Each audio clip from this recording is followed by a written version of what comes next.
ఎవరైతే నాయకులు ఉన్నారో వైఎస్ఆర్ కాంగ్రెస్ పార్టీ నాయకులు వాళ్ళందరి మీద బురద చల్లడం, ఆ బురద చల్లడంలో కూడా ఒక క్రమంలో, ఒక క్రమబద్ధంగా, ఒక అన్ని వాళ్ళకు ఉన్నటువంటి వసతులన్నిటినీ ఉపయోగించుకొని బురద చల్లేటటువంటి కార్యక్రమం,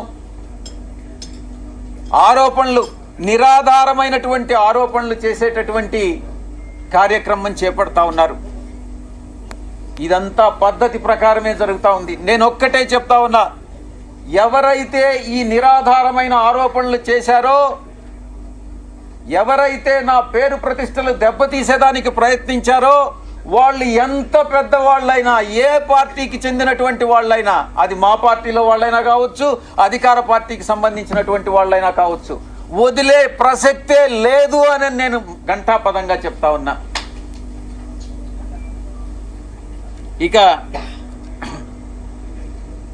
ఎవరైతే ఈరోజు ఇంకొక విషయం కూడా చెప్పాలి మీకు. ఎవరో ఒక వ్యక్తి, ఇద్దరు మోటార్ సైకిల్ మీద నిన్న విజయవాడకి మా ఇంటికి వచ్చారట. ఆ ఫోటో కూడా వీడియోలో రికార్డ్ అయింది. వీడెవరో తెలుగుదేశం పార్టీకి చెందినటువంటి ఒక లేడీ, ఒక పురుషుడు. నేను ఒక్కటే చెప్తా ఉన్నా, వీడెవడో నాకు తెలీదు. వాడు ధైర్యంగా వచ్చి విజయసాయిరెడ్డి వాడు ఉండాడా ఇక్కడ, పారిపోయాడా అని అన్నాడంట. ఎక్కడికి పారిపోయాడు అని అన్నాడంట. వాడెవడో నాకు తెలీదు. వీడు డెఫినెట్గా తెలుగుదేశం గుండా అయి ఉంటాడు. ఆ గుండా వెనుక ఒక అమ్మాయిని కూడా తీసుకొచ్చాడు.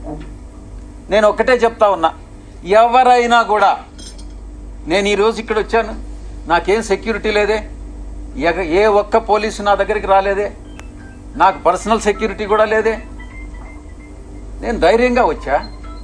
వీడెవడో టైం చెప్పి నువ్వు ఫలాని దగ్గరికి రా అని చెప్తే ధైర్యంగా నేను ఒక్కడనే వెళ్తా.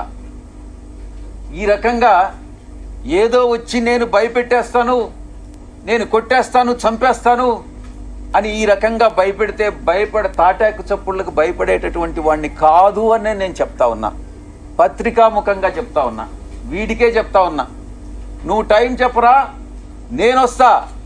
లేదా నువ్వు మా ఇంటికి వచ్చి వాడు విజయసాయిరెడ్డి గారు ఎక్కడ అన్నావు కదా, నువ్వే చెప్పు, మీ ఇంటి అడ్రస్ చెప్పు, నేను వస్తా, చూసుకుందామని అన్నటువంటి విషయాన్ని నేను చెప్తా ఉన్నాను. నేను దీన్ని బట్టి ఒకటే అర్థం చేసుకోవాలి, ఏ ప్రభుత్వం అధికారంలో ఉన్నా,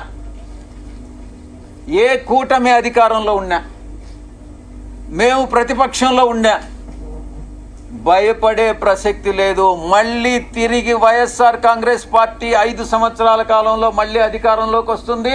మధ్యంతర ఎన్నికలు కానీ వస్తే మళ్ళీ కూడా అధికారంలోకి వస్తుంది. ఎవరైతే తోక ఆడిస్తున్నారో ఆ తోక ఆడిచ్చే వాళ్ళందరినీ తిరిగి కత్తిరిస్తామని నేను పత్రికాముఖంగా చెప్తా ఉన్నా. ఇక